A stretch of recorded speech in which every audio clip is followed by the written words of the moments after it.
In this video, we're going to talk about Sofi Technologies, trading under the ticker symbol SOFI.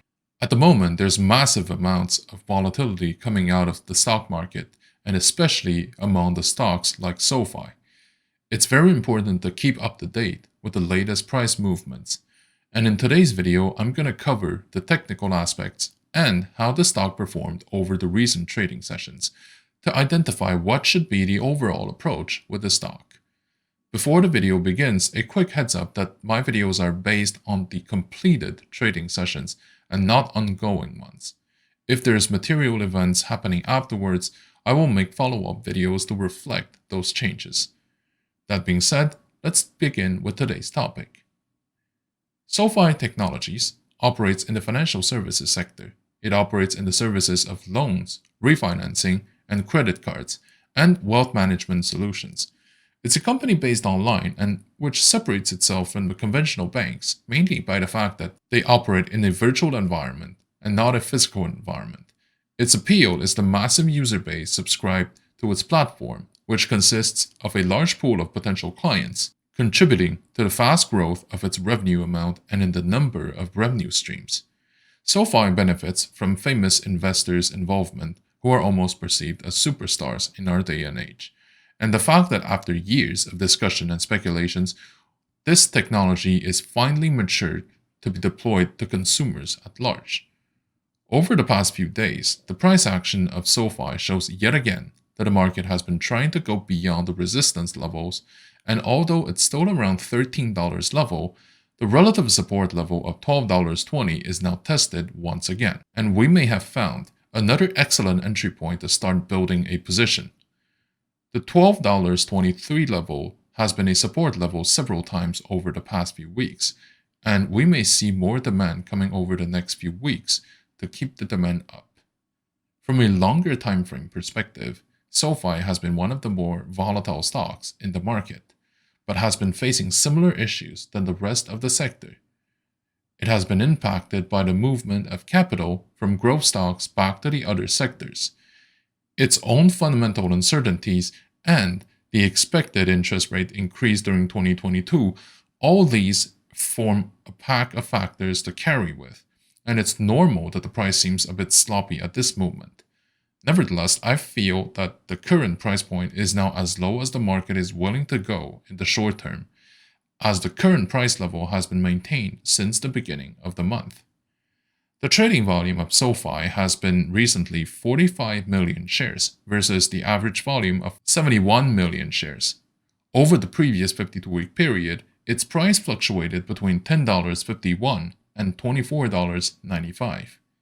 The market cap of SoFi Technologies is currently at $9.8 billion versus the enterprise value of $15.2 billion. The difference between the market cap and the enterprise value is the premium or discount the financial market is willing to allocate to the company. Regarding the enterprise value, one key element to note is that for many growth-type companies, one of the most significant assets they own is called goodwill. Goodwill is basically an expectation of the market that a company can generate more profits or to have more growth than other companies, partially because it's assumed that they have a good management team, that they have excellent brand recognition, and that they have a lot of followers online. It's basically what makes one particular company unique compared to alternatives. In other words, it may not be a tangible asset that companies can use, but it's often the reason why companies are perceived to be trading at a discount.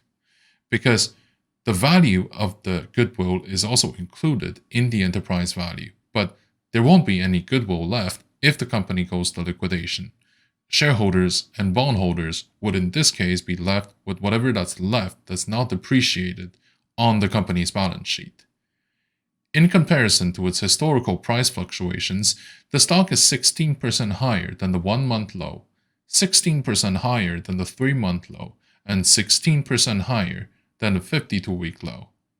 On the options market, which often gives a hint on a market sentiment about where the stock price is going to go, the implied volatility is 102% versus a historical volatility of 93%.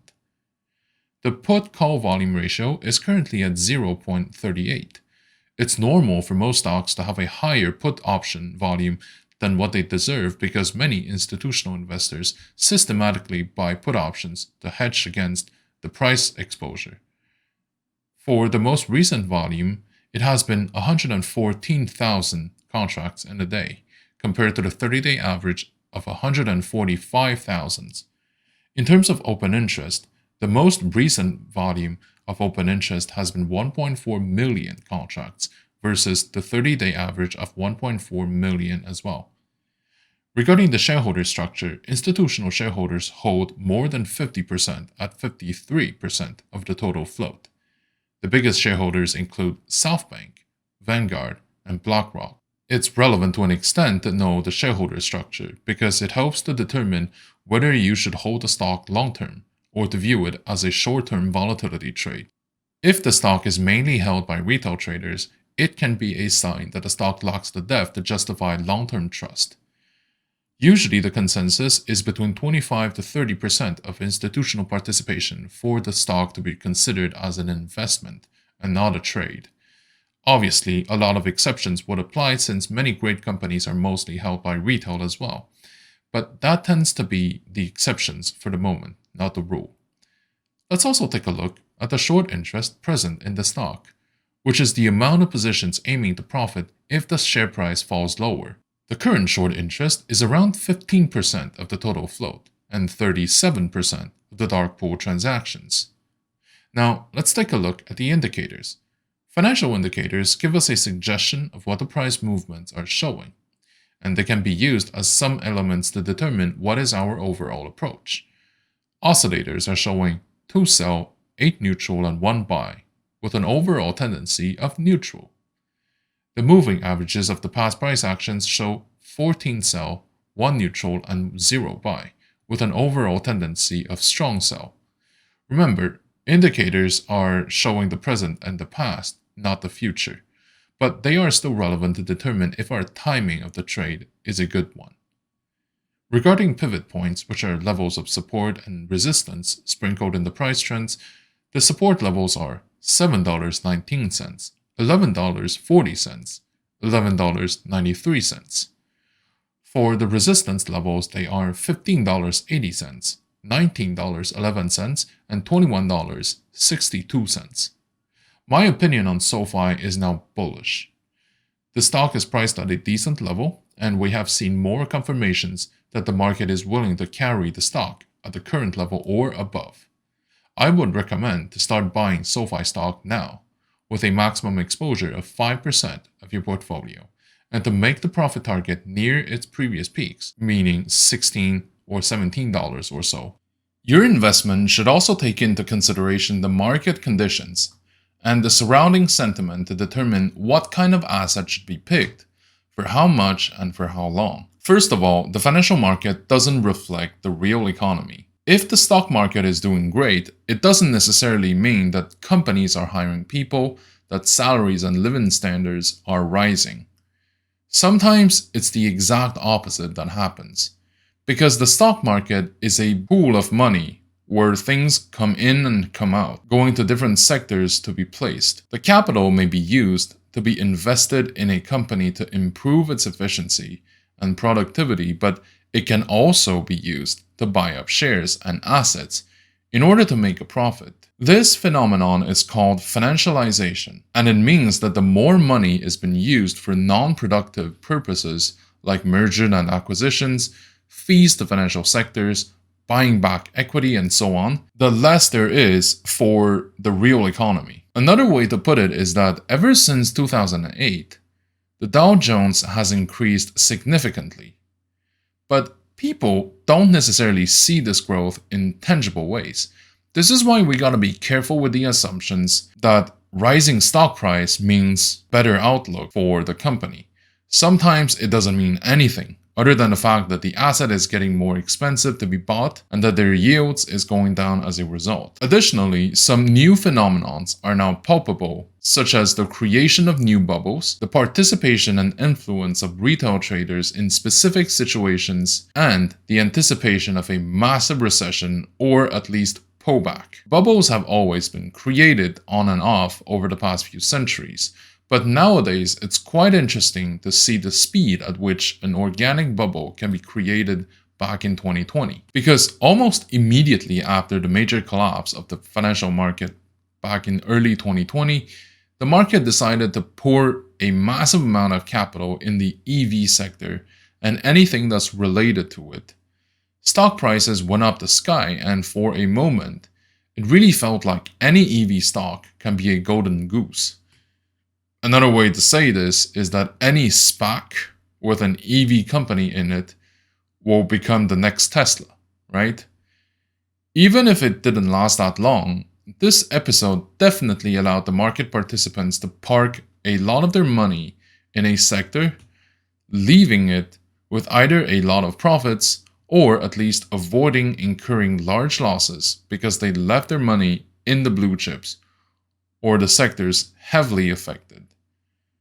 The involvement of retail traders in companies has also been much more pronounced in recent months, especially in the scenarios of a short squeeze. Companies may have short sellers who believe that the stock will decrease in value. The short squeeze consists of buying the stock price up to force the short sellers to recover their positions, which will then also trigger an even bigger increase of stock price as a result.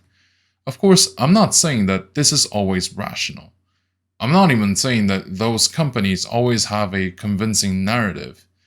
So, for example, if you play video games, ask yourself if you personally bought all your games at GameStop, knowing that you can buy the same games just online in the comfort of your home. But nevertheless, retail traders do have a much more significant influence in the stock price nowadays, for the better or worse. Personally, I think that as long as the volatility is high or gets higher, it'll create more opportunities. The final phenomenon is the anticipation of a recession. Many people have been expecting something of that sort to happen ever since 2008. There were quite a few companies that were supposed to go bankrupt because their debt structure is no longer sustainable or that their business model is bad. But overall, the system was able to hold its ground, especially in the North American market. This is partially because capital around the world often choose to come to the American capital market when things get heated back home. This is especially the case when geopolitical tensions increase around the world. In order to make sure that capital can provide a steady return without being affected too much by the central bank policies and inflations, I think that this phenomenon will increase its pace as time passes by, at least for the next couple of years. This is why we will likely see the blue chips continuing their ascension, even if for the growth stocks, things may be a lot more nuanced. The bottom line in all this is that the environment is getting more uncertain and volatile in a context where asset yields will probably remain quite low, because the real economy cannot be improved with just money. As far as we're concerned, this means that the patience would be a great virtue for all of us, and that there will be plenty of opportunities to eye for better prices. With that being said, always make sure to keep your positions diversified and keep the risk level under check. Speculative positions should play a small part in your overall portfolio. I would say it's better to keep them below 10 to 20% of your total holdings. Thank you for watching. If you like my content, please like, comment, and subscribe to my channel.